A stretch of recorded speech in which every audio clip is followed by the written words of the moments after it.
Hoy vamos a meternos de lleno en los cimientos del sistema de impuestos en España. Pero ojo, no vamos a hablar de un impuesto en concreto, sino de las reglas maestras que lo gobiernan absolutamente todo. Pensemos en ello como el plano fundamental sobre el que se construye todo el edificio fiscal, la Ley General Tributaria. Y claro, la pregunta que surge es esta. ¿De verdad existen unas reglas de juego universales que valen igual para el IRPF, para el IVA o para el impuesto de sucesiones?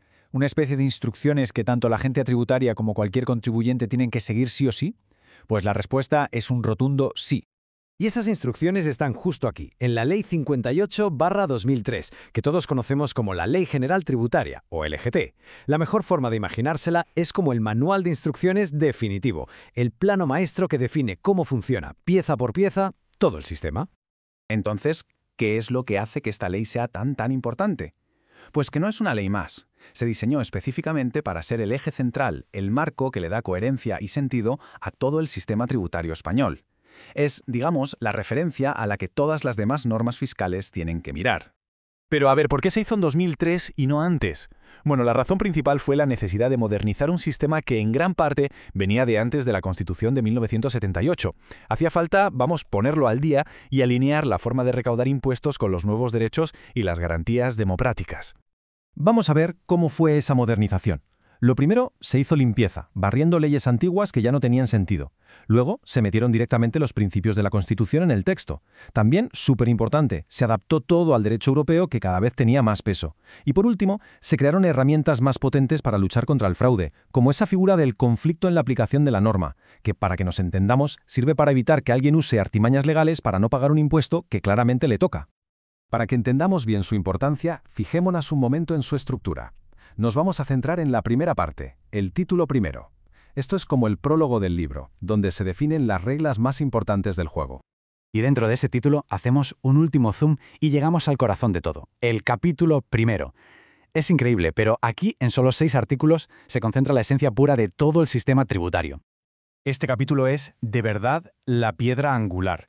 Define para qué sirve la ley, hasta dónde llega y, sobre todo, los principios que están por encima de todo lo demás en materia fiscal. Es, por así decirlo, la declaración de intenciones del sistema. Esta frase, que sale del artículo 1, es la clave de todo.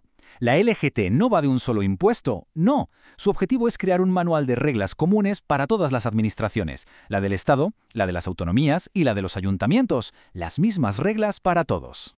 Y uno podría preguntarse, ¿de dónde sale esta autoridad para poner orden? Pues directamente de la Constitución. Es el artículo 149.1 el que le da al Estado la competencia para fijar estas bases.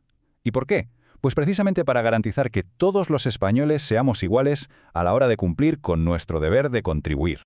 Venga, seguimos. Ahora vamos a ver cómo la ley intenta que todo este sistema sea lo más justo posible. El artículo 2 nos da la primera pista porque define, para empezar, para qué sirven los impuestos. La ley usa la palabra tributo, y su finalidad es muy clara: sostener los gastos públicos, o sea, la sanidad, la educación, las carreteras, todo. La ley los divide en 3 tipos: las tasas, que pagas por un servicio muy concreto; las contribuciones especiales, que es cuando te beneficias de una obra pública; y los impuestos, que son la categoría principal y no van ligados a algo que recibas directamente. Y con esto llegamos al artículo 3, que es absolutamente crucial. La ley distingue aquí entre 2 tipos de principios. Por un lado, los de ordenación, que son como las reglas para diseñar los impuestos y que siempre tienen que basarse en la capacidad económica de cada uno. Y por otro, los de aplicación, que son las reglas para cobrarlos y que tienen que buscar la eficiencia, pero, y esto es muy importante, respetando siempre los derechos de los contribuyentes. Vamos a fijarnos en las reglas de diseño. El principio que lo mueve todo es el de capacidad económica. Quien más tiene, más aporta. Lógico, ¿no? Esto es lo que hace que el sistema deba ser justo, general e igual para todos. Y, muy importante, progresivo. A medida que subes en la escalera de ingresos, el porcentaje que pagas va siendo mayor. Eso sí, siempre con un límite muy claro, que la suma de impuestos nunca llega a ser confiscatoria. ¿Vale? Ya tenemos las reglas sobre la justicia del sistema. La siguiente pregunta es, ¿quién tiene el poder de crear y exigir estos tributos? Y, sobre todo, ¿cómo se protegen los derechos de la gente frente a ese poder?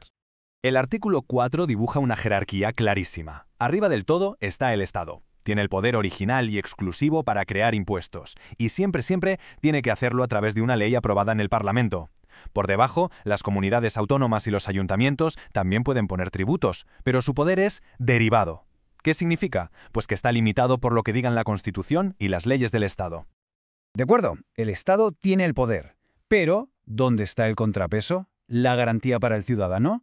Pues aquí viene la pieza fundamental para el equilibrio, el derecho a recurrir, recogido en el artículo 6. Y esto es fundamental, ¿eh? Que nadie piense que la Administración pueda hacer lo que quiera. Su poder no es absoluto. Sus decisiones no son arbitrarias, sino que tienen lo que se llama carácter reglado, lo que significa que tienen que seguir la ley al pie de la letra. Y justo por eso se pueden recurrir. Siempre, primero ante la propia Administración, y si la cosa no se soluciona, ante los tribunales de justicia. Entonces, si ahora juntamos todas las piezas que hemos ido viendo, nos damos cuenta de que estos principios del capítulo 1 no son solo palabras bonitas, son los pilares que dan estructura, legitimidad y, sobre todo, equilibrio a todo el sistema tributario. Con lo que nos tenemos que quedar es con esto. El sistema fiscal en España no es algo arbitrario. Está firmemente anclado en la Constitución y se rige por un conjunto de principios muy claros que definen las reglas del juego. Y esas reglas valen tanto para quien recauda como para quien paga. Y todo esto nos lleva a una última reflexión. Si estas son las reglas teóricas sobre justicia, poder y protección, ¿cómo funciona de verdad ese equilibrio en el día a día? ¿Cómo se resuelven las tensiones que inevitablemente surgen entre la necesidad del Estado por recaudar y el derecho del contribuyente a una tributación justa? Y es justo ahí, en esa pregunta, donde la teoría choca con la realidad.